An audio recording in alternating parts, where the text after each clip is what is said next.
Hi, welcome to the second alumni panel on Community Public Health and Social Innovation.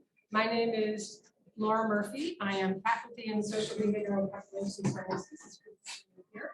And this is the second event of our social innovation learning lab, which is a set of activities taking place this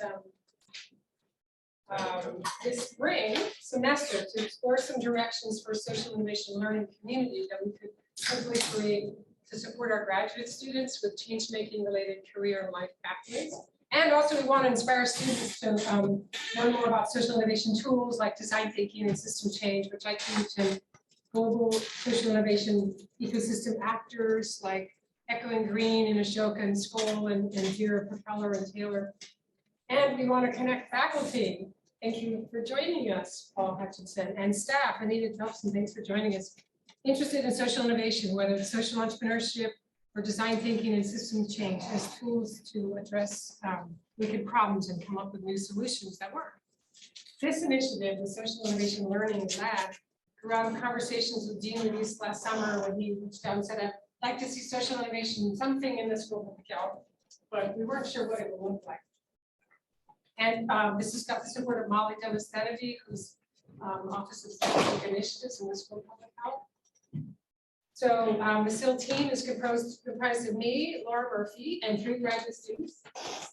Stephen Dominguez here in the room, and then in the cyberspace up on the 22nd floor, with Justice Pareja and Teresa Writings who are hosting the Zoom part. And so they can wave a little bit. Hey, Justice, Teresa. Thank you guys. We started planning all this in February and reached out to alum, and really grateful to have people step up and be willing to be part of this.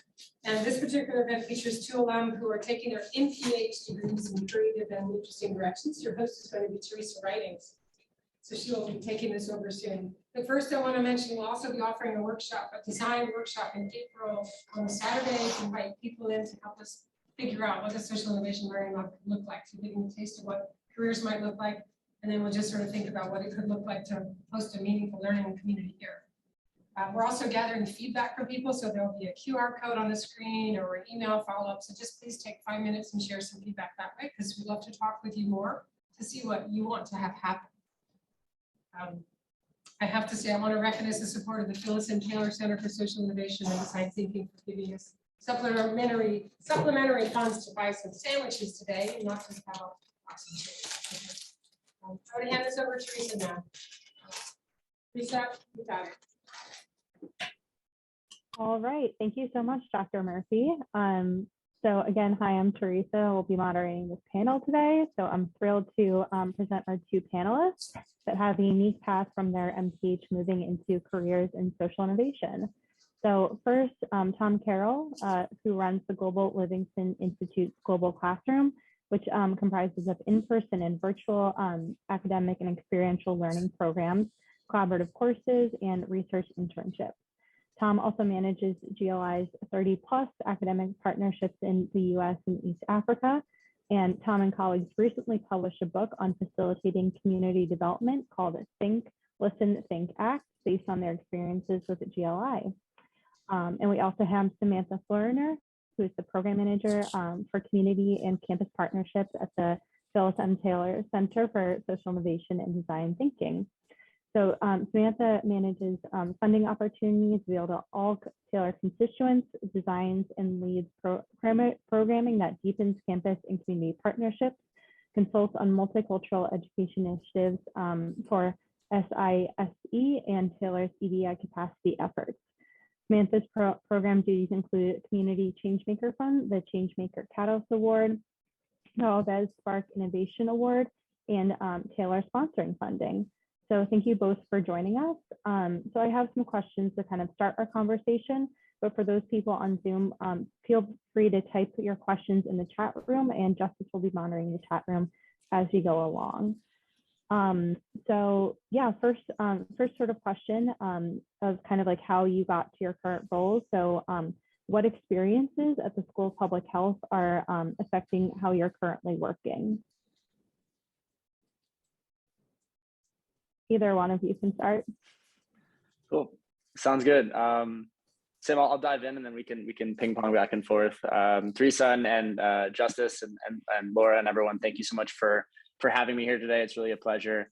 Greetings to everyone who's in the two-dimensional world and folks in New Orleans in the three-dimensional world. It's great to connect with you all today. I'm really honored to be part of the conversation. I am currently calling in from Denver, Colorado.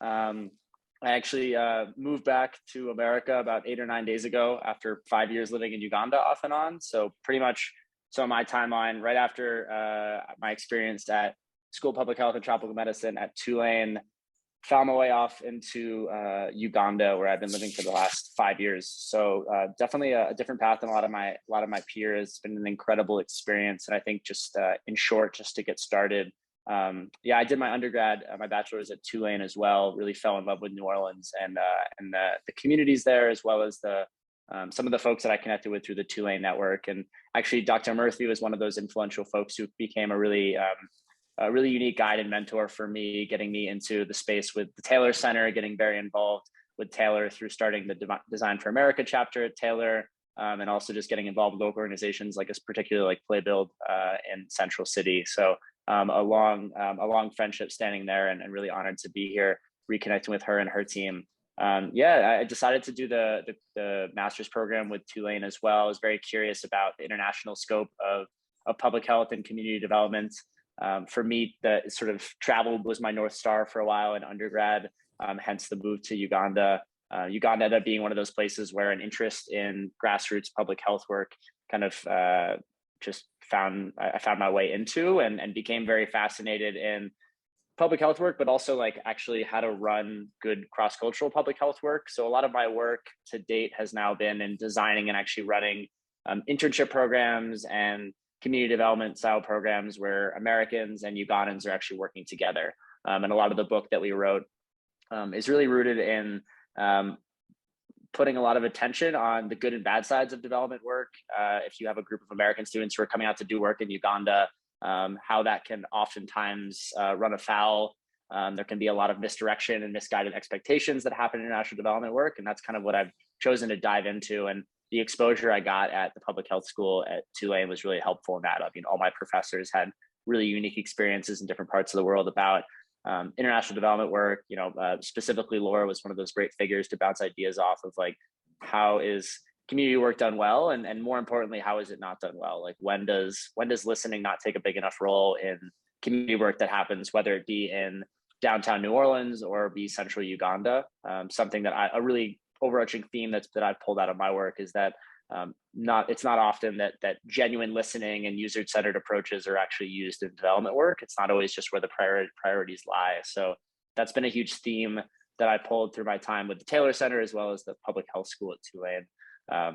And brought me into Uganda, which I'll probably be talking more about in the coming questions, but I'll turn it over to Sam now.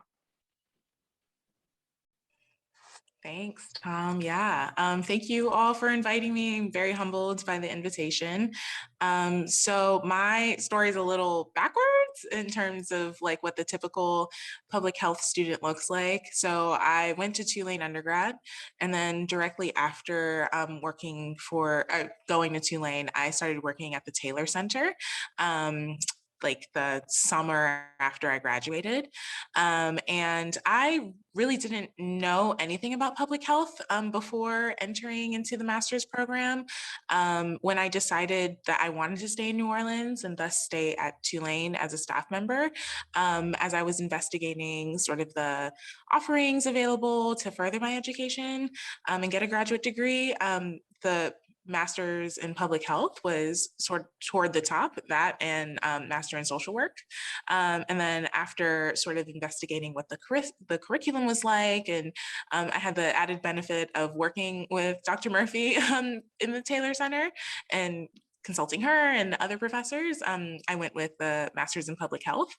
And I can't say that initially I felt like I could make those explicit connections between the work that I was doing at Taylor, working with undergraduate students and helping to cultivate change makers and building those skills, that I truly understood how it could feed into each other. For a while, it felt fairly separate. And I imagined my journey sort of diverging more into explicit public health and outside of education. And I think as I continued through my program and eventually took Dr. Murphy's class, the Social Innovations Toolkit, those connections started to feel clearer. And so through the Taylor Center, we're talking a lot about social innovation, design thinking for social impact, what are the tools that people need to contribute to positive social change.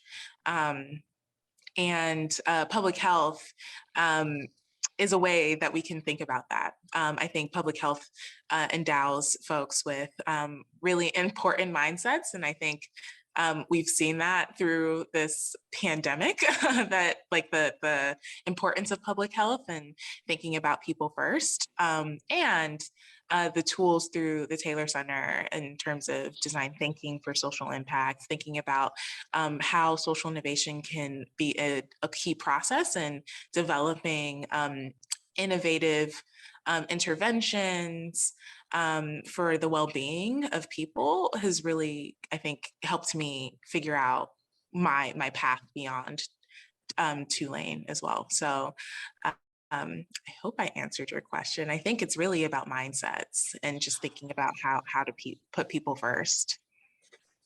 Yeah, for sure. I think that's really helpful. And, you know, obviously we're all going to Tulane and getting masters for that set of skills that can be, you know, transferred into multiple disciplines.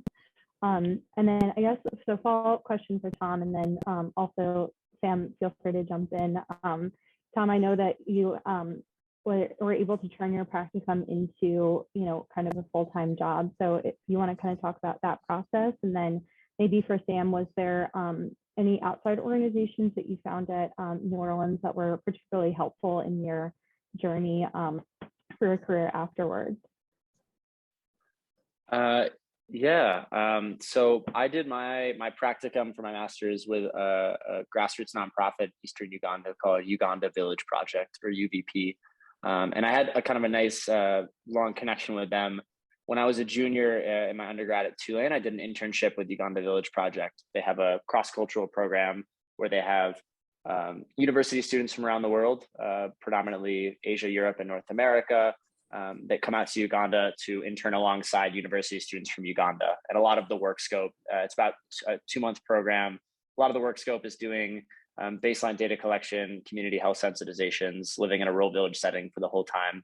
And had a really incredible experience with that organization. Like, the approach that they were using to their work was very much Ugandan run across the board, and stayed connected with them. And actually, when I was doing a master's program, ended up reconnecting with UVP and got a position with them to actually co-run their internship program. So I was able to leverage my practicum almost alongside like a full-time job. And Laura helped support me in that process, was able to work with UVP for a 6-month period of time in my graduating year, and spent a lot of that time actually out in Uganda. When I was out there, was able to do a lot of my work and do some research with that organization, running their internship program and actually designing the curriculum they use to talk to students about reverse culture shock and reentry and conflict resolution, neocolonialism, power dynamics that exist in development work, a lot of the basic public health principles as well. And that was an amazing experience. So yeah, I was actually able to sort of apply for that job, and with working with Tulane was able to use that as my practicum as well. So I was living in Eastern Uganda, doing my practicum with our executive director there, and also worked on my public health analysis paper when I was out in Uganda, and found a nice way to kind of also intertwine some of that really cool access to Ugandan community development leaders to interview them for my paper that I worked on with Laura. So yeah, it became kind of a nice fit for me. It definitely wasn't the most like linear path to get there. I thought I was going to do the Peace Corps for a hot sec. It didn't end up working out. There was a couple different twists and turns in the path. No surprise there. Ended up getting involved with Uganda Village Project again. So yeah, I think for me, the biggest thing was just building those connections with organizations in New Orleans and abroad that I just had some connection with, you know, worrying less about like, okay, this is the exact job I want to do. You know, I didn't really have a sense of what that would look like. So it was just like, okay, these are people I believe in their approach to their work. It's kind of in line with my values. I think I could be, you know, really supportive in the work that they're doing, whether it was in New Orleans or abroad. So yeah, that became a really nice inroad. And I worked with Uganda Village Project for about 6 months. And then through a string of actually New Orleans connections as well as Uganda connections, found another job in Uganda. So 6 months during my practicum, and my job turned into working with a different organization for the last 4+ years.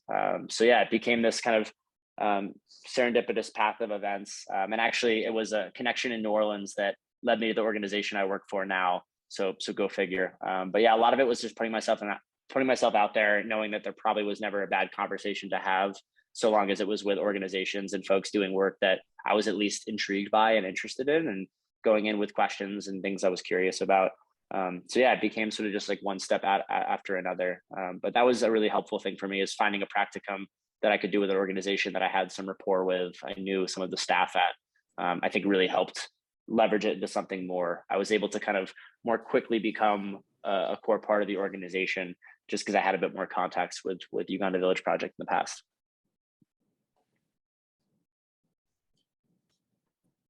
Awesome.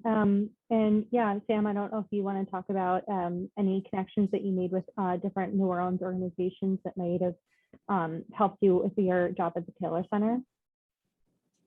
Sure. So for my practicum, I worked with Playbold NOLA, which is an organization in Central City, New Orleans. And I also was able to leverage sort of relationships that I already had. Playbuild works pretty closely with the Taylor Center. They've been a key partner in terms of like our design thinking education work. And actually, Dr. Murphy was sort of the key relationship builder there between the organization and the Taylor Center. So through that relationship, yeah, I was able to acquire some pretty useful skills around like what the grants applying process is like, and how that fits into sort of the scheme or sort of the life of an organization, and like what it could look like if I were to join some other organization.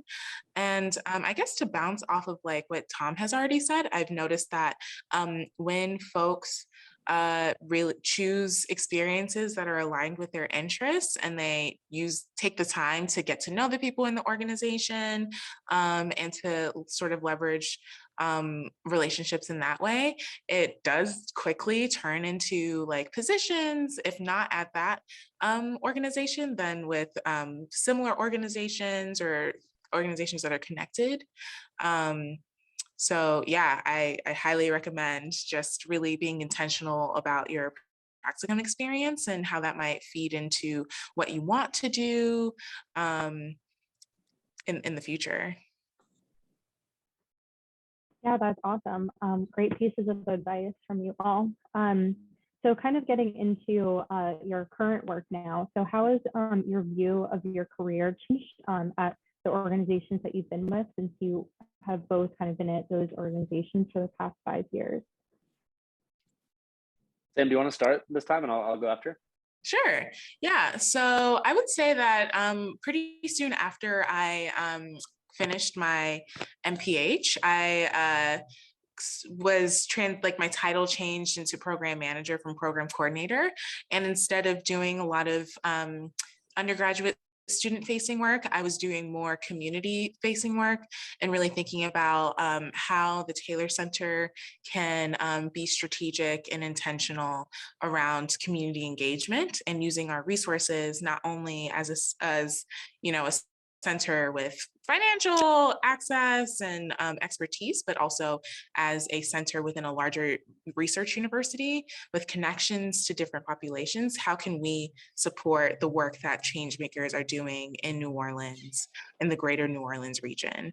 So I think like my training through the program has really helped me think about like, what are the things that I should think about when engaging with people who aren't affiliated with a 4-year research university, who, although they live in New Orleans and share like a regional community, often do not share like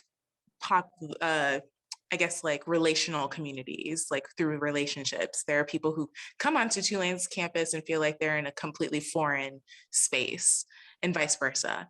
So how can I use sort of my training to really engage in those difficult conversations and ensure that the folks that we are trying to serve and to work with feel comfortable, feel empowered, and can continue to do the work that they've been doing and not feel sort of parachuted in, which can sometimes be a tendency when we think about service learning or any of the other community engagement strategies that are familiar to Tulane. So I think that has been really key in making me successful in the work that I'm doing now.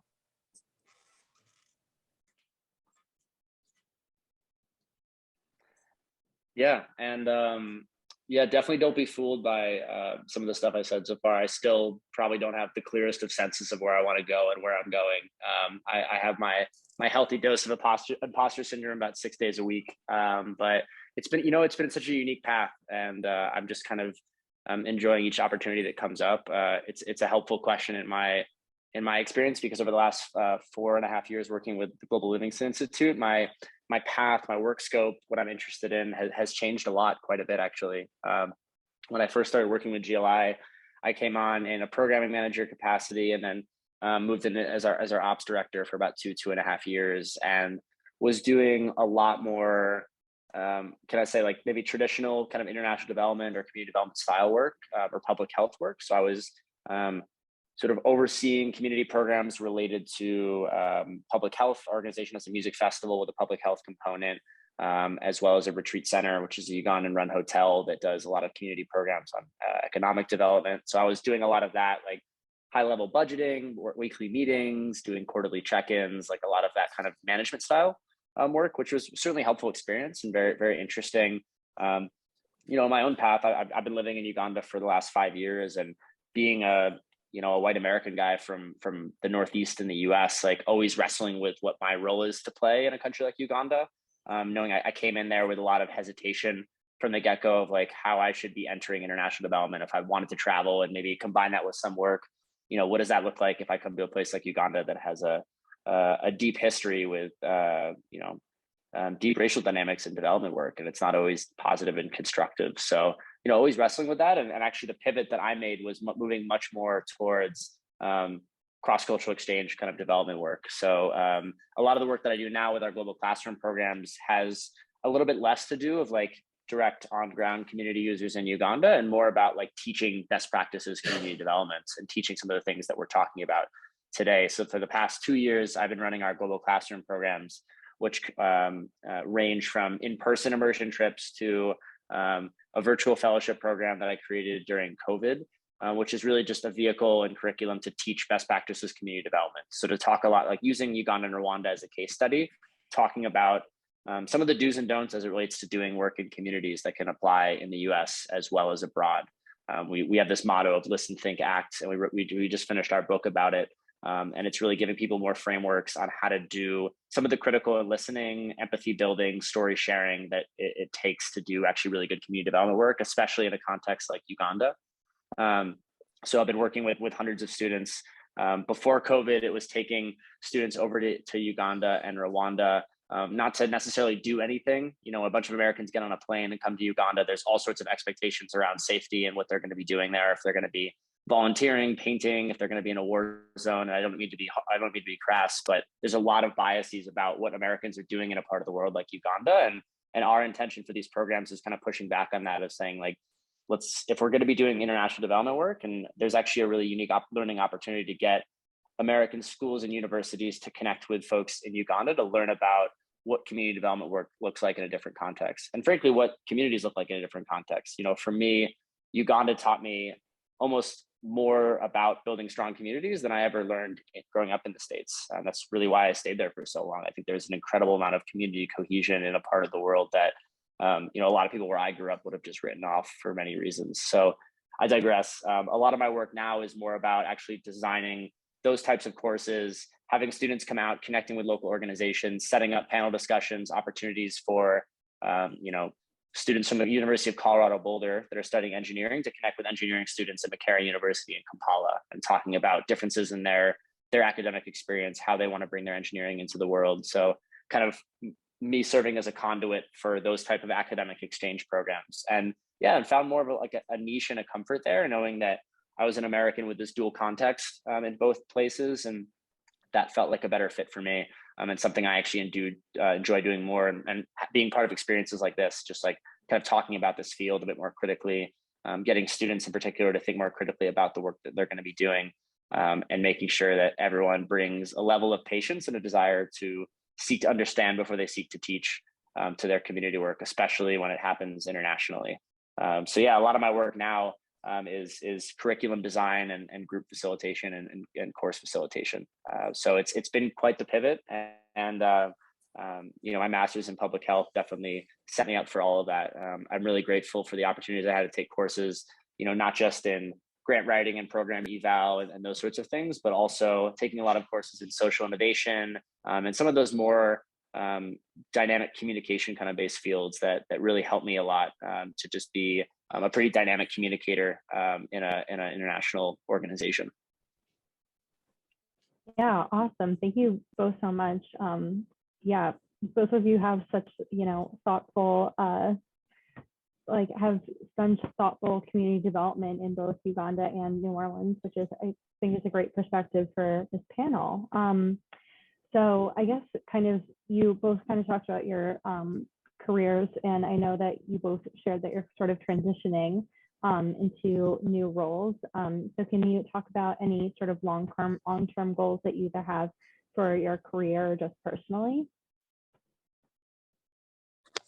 Sure, I can start with that one. So actually my last day with the Taylor Center was yesterday, which was bittersweet. I've been at Tulane for 10 years as a student and then as a staff member, and then with the Taylor Center for 5.5 years. So I don't think it's completely hit me yet that I've left and that I'm starting this new journey. But I think as I was considering transitioning, my goals were really around potentially entering like health equity spaces and working with organizations to kind of address those issues. How do we bridge sort of societies, the vulnerable populations who have been historically excluded from society's benefits and resources, and ensure that they are receiving the resources they need to live happily and healthily, was something that I was really interested in. And in my journey, somehow I sort of secured a job with in the cultural space, which is not explicitly about public health. I'll be working with an organization that's focused on increasing Black representation in galleries and museums in North America. And they are starting with their boards. Like, how do we increase Black representation on the board of trustees for all of these organizations? And I think one of the things that I was grappling with was, does this mean that I'm leaving behind my master's in public health training and not even really giving it a chance to kind of giving myself a chance to really lean on those skills? And I think one thing that I realized was that one of my core to all of my goals is cultivating and creating communities where people feel empowered and they can engage in mutual knowledge exchange, where they can build those social networks, their social capital, so that when things do happen, they feel like they can address them because they have people around them. And I think that is what I came away with when it comes to my training and how it applies to the things that I'm doing. And potentially hope to do beyond these organizations and their strategies. So yeah, that's sort of my personal goal, and I think that allows me to consider multiple paths moving forward.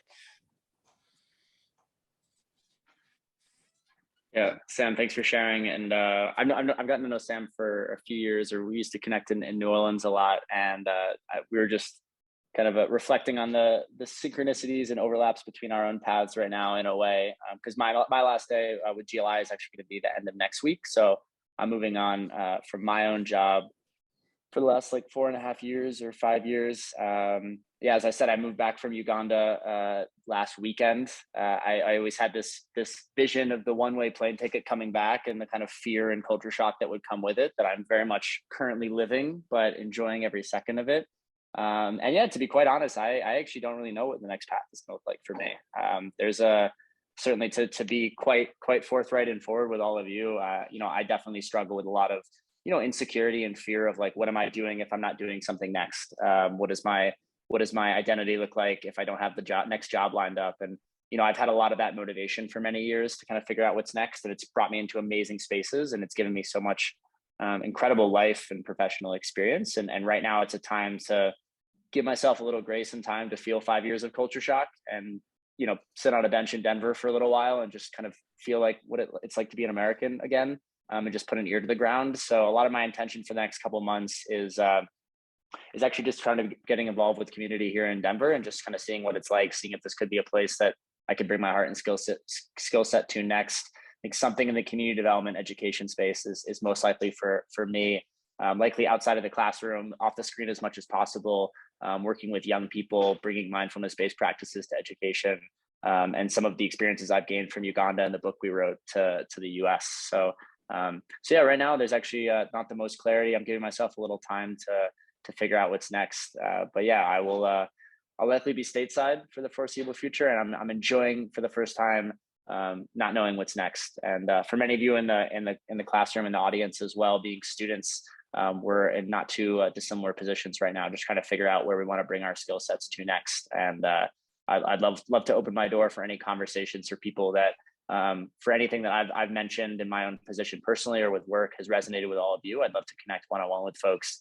I'm in a space of deep listening right now, and just trying to figure out what's next for Tom. Where do I bring all these energies and stories and experiences from Uganda back home to our country? So that's where I'm at currently. Awesome. Yeah. Thank you. Thank you so much for your candidness and vulnerability. I know I'm graduating in a couple months and definitely don't know what's next. So definitely understand that. So I kind of wanted to transition the topic a little bit more towards social innovation, but also just a reminder for everyone on Zoom, feel free to put some questions into the chat for our speakers, and people in the class will also have a chance for you all to ask questions as well. But yeah, I guess you guys had a lot of great pieces of advice for our students, faculty, and staff, but I guess like, what sort of piece of advice do you have specifically for people who want to get into the social innovation space?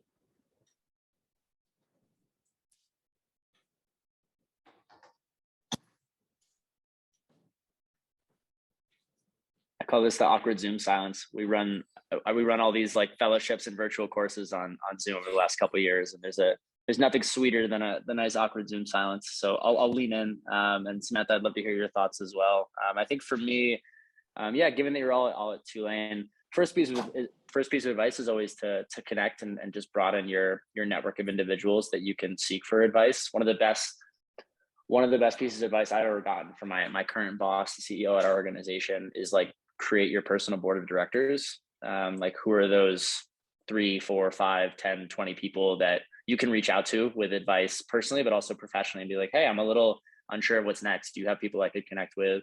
Do you know anything about X, Y, or Z? Really grateful to be able to have created those people in my life. So that's a big piece of advice, is just creating that network of that tribe of mentors around you, people you can seek advice from during this past, knowing that you're never alone in this, and there's other people kind of going through similar things in terms of just figuring out where to bring your skill set to and your passion next. So that's a first piece of advice. I think just being at Tulane, I'm sure many of you all are doing this already, but just connecting and developing deep relationships with your professors is always big. Something I've learned from all the professors that I've been able to engage with through my academic time is that, teachers and professors love to connect. They don't always know how to connect with each student unless the student comes to them. And just meeting my professors really specific questions, and even just direction of like, hey, could we, have a coffee for an hour, and could you hold space for me? I'd love to share with you my experience and get any advice. The professors at Tulane are just really incredibly experienced individuals in their array of fields. I mean, I think if you line up all the professors at the Graduate School of Public Health, they pretty much cover the gambit of any public health related discipline you could ever want to get into. So I think just tapping into those kind of advisors and people that can help you, fellow students, as well. And I'll do a plug as well for the Taylor Center at Tulane, which is on the Uptown campus that Dr. Murphy is very involved with. Sam's been working at for the last 5 years. They were a big catalyst for me plunging into sort of an out of the box, different type of career path. My experience at Tulane was very pivotal, starting with just their design thinking workshops to a Fast 48 workshop they used to do, or maybe still do. They have an amazing Tailor Your Life curriculum and all sorts of different opportunities. So huge plug for the Taylor Center or similar type of curriculum. The principles of human-centered design are ones that I think should be woven between every aspect of public health and community work, regardless of where you're going. So would really encourage you all to check that out and just attend one of their events or reach out to Sam or Laura as a starting point about what the Taylor Center is. Just a big plug for them, because for me, that was a huge catalyst. And then local organizations in New Orleans. Like, New Orleans is such a dynamic city with an array of incredible culture and vibrancy, and also certainly an array of systematic and social community development issues. And connecting with organizations, even if you're someone like me that was kind of seeking out opportunities many thousands of miles around the world, there's a lot to be learned right on your doorstep about community development work, both good and bad, in New Orleans. And what's interesting about certainly like the nonprofit space, for example, or smaller organizations locally, there's never a lot of harm in just shooting out an email or a message to different organizations, people who work there. Worst case, you get ghosted or get a no from someone, but even just saying like, hey, could I steal an hour of your time? I'd love to hear about the work that you're doing. If you ever have job or internship opportunities, if not, could you point me in the direction of 5 other people that do? A lot of it's that sort of light networking. I sometimes shy away from the word networking because it has this sort of rigid cocktail party kind of feel, but I think just having fun with it, really like bringing a human face to networking and building your community is the best piece of advice that I could give. Yeah, I concur with almost all of the things, I think all of the things that Tom said. And I sort of want to piggyback off of that last comment around networking. I think like this is us networking, right? And you're probably doing networking every day and just don't recognize it as that. Those random conversations you're having on the bus about yourself and your work, or those connections you're making between classes with people you hadn't met before, but for some reason ended up in like a curious conversation, that's networking. That's an opportunity to just connect with someone else and share your interests, and then potentially find a connection and someone who would like to help you. So that's sort of what that's how I approach networking. And when I've been open and curious about someone else and have, shared authentically about myself, I've randomly gotten opportunities. So highly, highly recommend that. And I think final shameless plug for Taylor is you should definitely take the Tailor Your Life workshop, where they teach you how to kind of leverage those skills around networking and feel more comfortable and really bring your authentic self. But I think to go back to the question of how do you find a job in social innovation, I think you're definitely not going to find it by typing social innovation jobs in Google. I think that would make it very difficult and static. And maybe you'll find a few things like Ashoka, sort of the organizations, or Echoing Green, that are kind of known for bringing social entrepreneurs or bringing together people who are thinking of novel ideas for sort of the wicked problems of the world. And I think it really starts with yourself and really thinking about, what do you care about? What do you want to learn more about? And who are the people that inspire you, who are going toward that work? So for me, I was really interested in being part of an organization that was doing work for Black people, and really thinking about how to increase their well-being. And the novel solution that the Black Trustee Alliance that I'm going to be working with can't say is like entirely novel. And I recognize that within the organization, there's room for me and my coworkers to think about, like, what are the things that we can design? What are the things that we can implement together that could be novel and could increase the well-being of people who are interacting in cultural spaces? So I think when you start with your why, you can sort of think about, like, okay, what are the spaces that I would like to be in, so that I can, if they're not already thinking about those novel solutions, I can be part of that process of coming up with those novel solutions. Now, there are also spaces where novelty and change aren't really welcome. And I think when I say that, you could probably think of a few like large organizations that aren't interested in doing things differently. And so I would stray away from that if you're interested in social innovation. And then, yeah, I think really turning to the people who are in your back door at Tulane, who are engaging in like really interesting research, who are trying to think about the ways that these interventions can change and increase scale and impact. They have connections, they have people, and people really love talking about themselves and the work that they can do. One, and two, when someone feels like they can help, they often will offer that help and want to offer that help. So I think open up yourself to those opportunities of making those connections and talking to people about the things that you want to do. Because just by talking about it and saying it out loud, expressing why you want to be in those spaces. You don't even have to say, I'm looking for internship or looking for a job, just explaining like why you're interested in the topics that you're interested in, often have brought invitations to do something and be part of something. So yeah, say those things aloud for sure. Yeah, thank you both so much. This is so inspiring. I do want to be cognizant of time. So I guess I just want to open it up to anyone either on Zoom or in the room for any questions for Tom and Sam. Does the Taylor Center help you try to figure out funding if you're starting a program? I can speak to that directly. So I was managing our funding programs. So through Tulane, you can get, I guess my first question would be, what sort of program are you trying to start? But if you are piloting or thinking of starting a social enterprise, a social venture that's related to positive social change, you can get up to $2,500 to test that out. So we've had students come to us asking for money to start their focus group because they had an inkling of an idea and wanted to collect information from the communities that they wanted to serve on whether or not that idea might be helpful. And they went from sort of the focus group to joining the Changemaker Institute, which is our social venture incubator, learning more about like the skills and the things needed to really understand a problem and then start addressing that problem, to having a full-on organization. So that's one space. And then if you're really in the collecting information and sort of apprenticing with a problem, there's the Changemaker Catalyst Award, which provides funding for conference attendance, in-depth field research, immersion experiences, trainings, and stuff like that. So those are sort of the two opportunities. And then beyond what Tulane offers, sometimes we do get notice of like, this fund is available, please spread to people who fit the bill or who are doing great work and could use this money.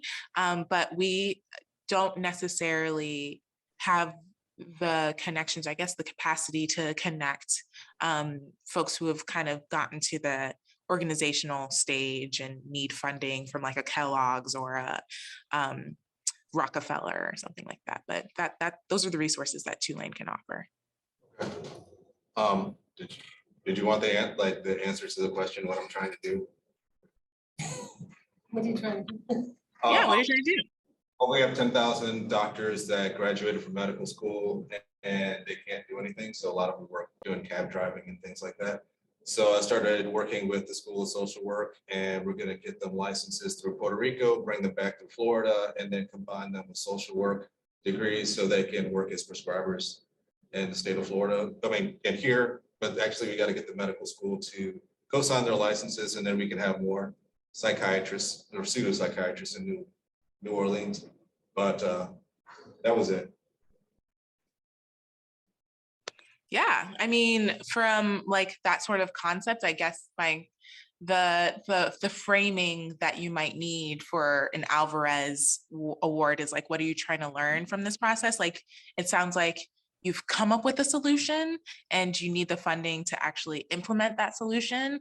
And Alvarez is really helpful for really testing assumptions and piloting and sort of like those tools around design thinking. So I think, yeah, that would be the pieces that you'd kind of need to figure out around, like, what are you trying to learn through this experience? What are the ways that you can either improve or change the idea that you have? Okay. Yeah, so highly recommend just checking out the website and yeah, reaching out if you have deeper questions. Thank you. All right, awesome. Yeah, any other questions from anyone on Zoom in the room? I was gonna say that I'm part of the Changemaker Institute cohort for this semester, and it's a great opportunity to we go through the process with them because you learn a lot. You have speakers coming in to tell you what they've done, and you have workshops, go through the workshops and things to put your idea into perspective, because you might have an idea. I don't know how far you go with your idea, but you might have an idea, but the Changemaker Institute helps you to write everything down, like a business plan, kind of like that. So it's I would say it's very helpful to be part of it. Thank you. Awesome. All right.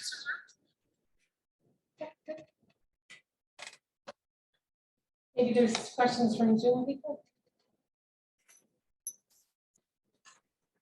Yeah, I'm not seeing anything right now. So I think maybe just an interesting time for the people in the room. I think there's a class in there after this. So yeah, I really want to say thank you again to Tom and Sam for joining us today. This has been a really rich, insightful conversation. And thank you so much to our audience for your participation. And yeah, so we are planning a design thinking workshop for anyone in the School of Public Health interested in building their social innovation toolkit. That is planned for April 23rd as of right now. And yeah, so as it is a strategic initiative at the School of Public Health and Learning Lab, we're extremely interested in your feedback. So I'd greatly appreciate it if you could take 5 minutes to fill out this online feedback form. So please scan the QR code and we'll also send this out via email. And again, we're gonna actually keep the Zoom room open for a little bit longer in case there's any last minute questions. But yeah, thank you to everyone again.